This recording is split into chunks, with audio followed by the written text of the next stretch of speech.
All right, guys, welcome back to another episode of Officer Ben Reviews the Review Board. I'm not quite sure how I want to title this video or kind of how I want to classify it.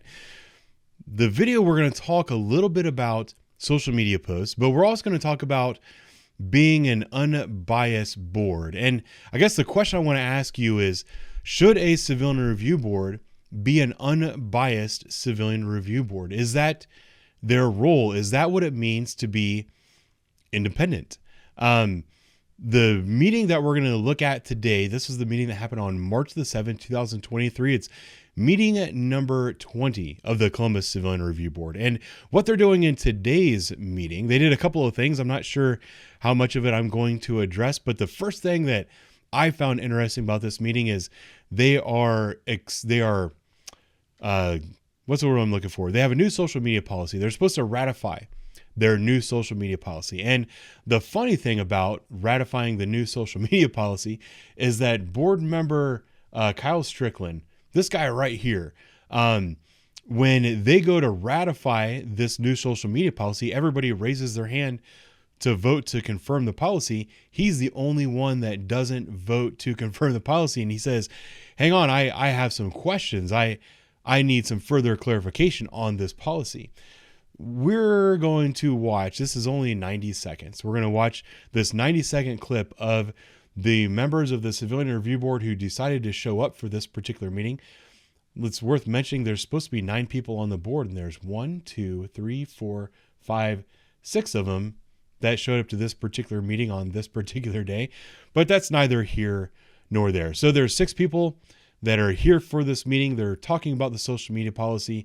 Let's hear about the policy, and then I'll come back in and I'll tell you what it is about Mr. Strickland's past that makes him somewhat concerned about this new social media policy.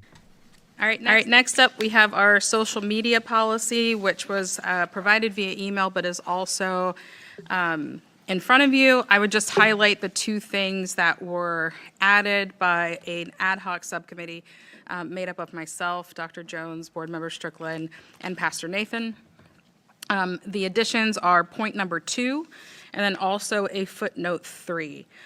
Point number 2 says undermine the appearance of the collective neutrality of the board.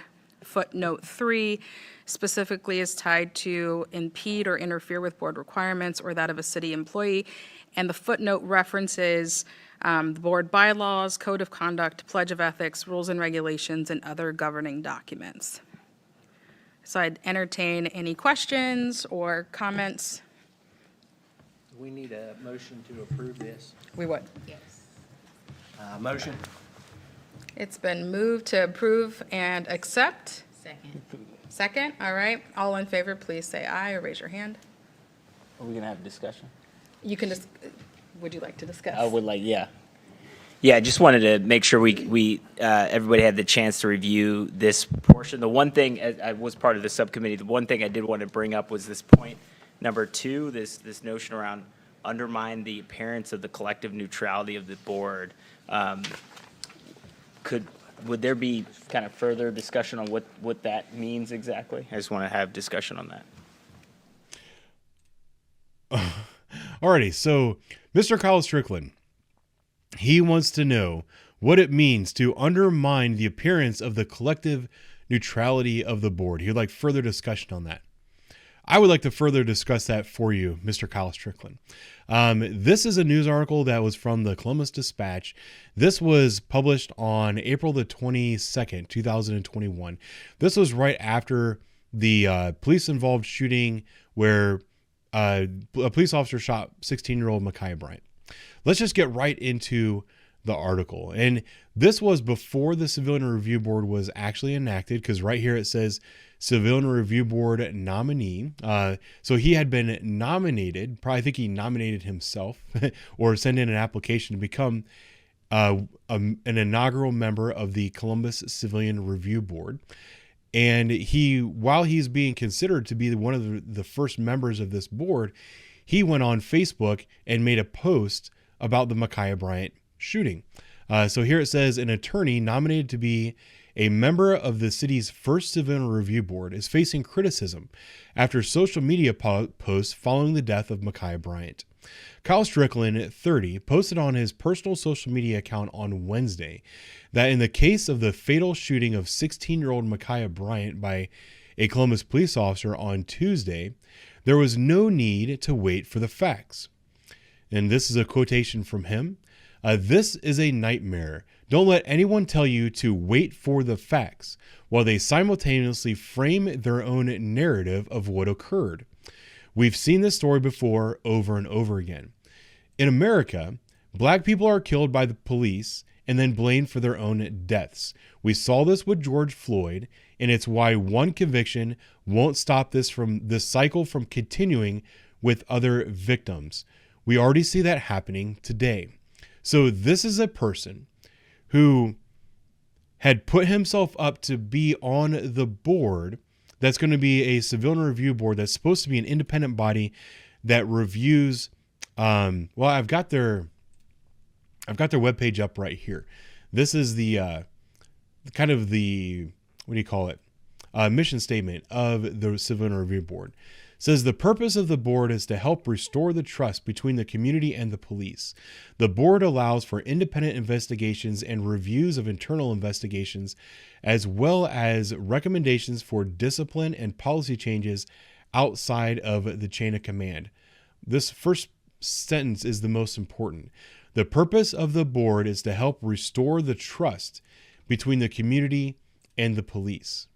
So when you make a statement like, this is a nightmare, don't let anyone tell you to wait for the facts, and then a day after this incident happens, she's automatically including Micaiah Bryant as a victim of police brutality.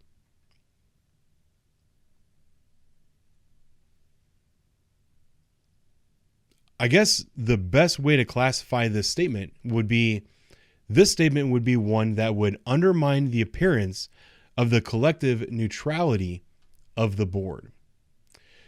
So, Mr. Kyle Strickland, to answer your question, what does it mean to undermine the appearance of the collective neutrality of the board? I would direct you to your own statements. I want to remind everybody that he made these statements before the board was ever created. This is when he was a nominee. Making these statements did not stop him from becoming a member of the Columbus Police Civilian Review Board. If the purpose of the board is to be an unbiased, and I wrote it down so I wouldn't forget, to appear to be collectively neutral, why did the board ever put a member like Kyle Strickland on it in the first place?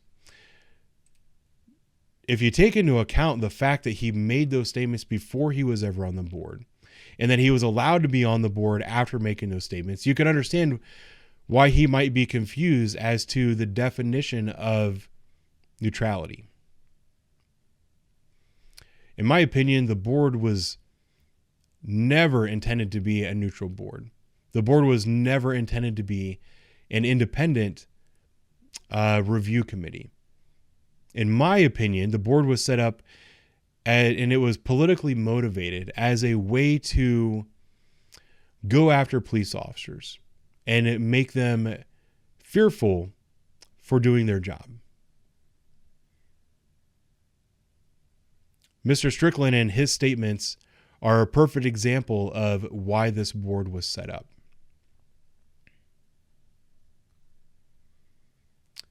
I think that's all I'm going to say about that today. Thank you for watching. I'll talk to you later.